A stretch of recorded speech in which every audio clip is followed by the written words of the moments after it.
I rise today in strong support of House Resolution 922 to condemn the use of hunger as a weapon of war and recognize the effect of conflict on global food security. I would first like to thank Chair Meeks for his support, along with my colleagues, Representatives Peter Meyer, Bobby Rush, and Tracy Mann, for co-leading this with me. Even before the Russian invasion of Ukraine, we have seen how climate change, the pandemic, and conflict fuel food crises around the world. In Yemen, Syria, Ethiopia, South Sudan, and now this war has exacerbated all of these crises. In Ukraine, Russia's unprovoked war has left 1 in 3 families without enough food and disrupted critical supply chains in the country and around the world. But we also have to recognize that we shouldn't only sound the alarm and mobilize aid and attention when and where humanitarian crises affect people who look like us. Around the world, especially in some of the poorest countries, millions of people are hungry and suffering as a direct result of Putin's relentless crusade for power. In the Horn of Africa, the combined effects of climate change, conflict, rising food prices from Russia's invasion of Ukraine have all exacerbated the rising food crisis, with more than 37 million people, including 7 million children, on the verge of famine as the region endures the longest drought in more than 40 years.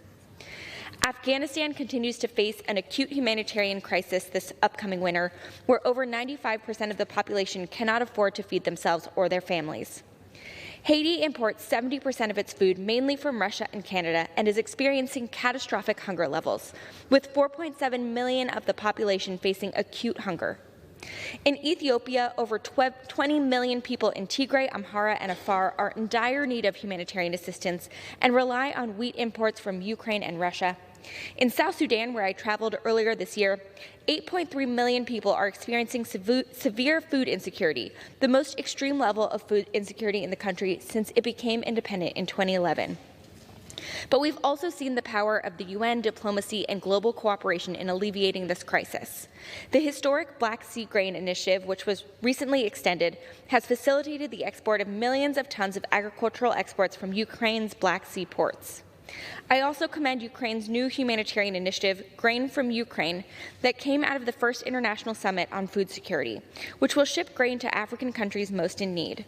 Governments around the world have already contributed $150 million, with hopefully more to come.